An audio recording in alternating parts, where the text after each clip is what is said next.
Give me your phone, now. Her voice sliced through the kitchen like a dropped plate, sharp, final. I didn't flinch. The screen was already warm in my palm, already unlocked. I'd been reading the email when she came in. The subject line still floated behind my eyes like an afterimage burned into glass. Just checking if you're okay. It's been a while. His name. I handed the phone over. She scrolled too fast, then slower, then not at all. Her breathing changed first, that small involuntary hitch people get when their bodies understand something their minds refuse to touch yet. She read it again and again. Why? She whispered, then louder, breaking. Why is he reaching out to you? I watched her knuckles whiten around my phone. What aren't you telling me? I studied her face the way you study a storm you've already tracked on radar. No surprise, just confirmation. Inside me, something settled, clicked into place. I had been waiting for this moment longer than she knew. She thought the email was the beginning. It wasn't. It was a loose thread finally brave enough to show itself. Months earlier, I'd noticed the gaps. Not the obvious ones. Those are for amateurs. It was the pauses. The way she'd stop mid-sentence when his name came up in conversation. The way she'd correct herself too carefully. Over-precision is a tell. I told myself nothing. That was my first mistake. Then the calendar invite started appearing on our shared account. Meetings that ran long. Dinners that moved locations. Names that didn't belong to anyone at her office. And then there was the silence. She stopped asking about my day, stopped touching me absent-mindedly. Her mind was somewhere else, rehearsing lines I wasn't meant to hear. Still, I said nothing, because denial is loud, certainty is quiet. The email came accidentally, forwarded, misaddressed. He'd meant it for her private account, the one she thought I didn't know existed. I shouldn't be thinking about you again, but I am. I didn't confront her then. I archived it. Truth ages better when you let it. I became careful. Careful looks like trust to the guilty.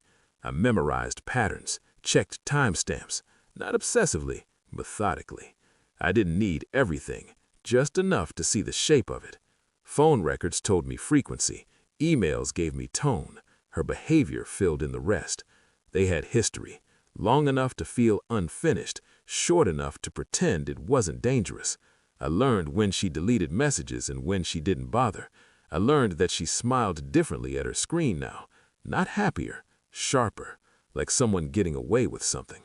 At night, she slept easily. I didn't. I lay there building a quiet architecture of facts, brick by brick, until the structure could stand on its own without emotion propping it up. I wasn't angry yet. Anger requires uncertainty. I was precise, and I waited for the moment she'd demand truth, because people like her always do eventually. They need confrontation to feel real. In the kitchen, she finally looked up at me. "This doesn't make sense," she said. "Why would he email you?" I took the phone back gently, too gently. It confused her. "He didn't mean to," I said. Her mouth opened, closed. I turned the screen toward her, opened a folder she'd never seen.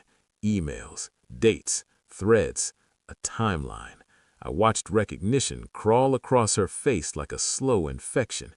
"You went through my things," she said weakly. "No," I corrected. "I paid attention." She sank into the chair. Her hands trembled now, real fear, the kind that comes when the narrative collapses. "It wasn't like that," she started. I nodded once. "I know," I said. "It was worse." I didn't raise my voice. I told her when it began, when it stopped pretending to be harmless, when he became more than a memory. I told her I'd already replied to his email. Her head snapped up. "You what?" I showed her the sent message. "She's not confused. She's just dishonest. Don't contact us again." Her face drained of color. "You had no right." I smiled then, just slightly. "You gave me every right," I said. "You just didn't think I'd use it." She cried, apologized, reached for me. I stepped back. That was the moment she understood. Not that she'd been caught, but that she'd lost. She asked if we could fix it. I packed a bag. Not dramatically, efficiently, like someone leaving a job they'd already outgrown. At the door, she said my name like it still meant something. I paused. Forces people to hope. Then I turned. "The worst part," I said calmly, "isn't that you lied. It's that you thought I wouldn't notice." I closed the door behind me, and for the first time in months, I slept without dreaming, because some truths don't break you, they free you.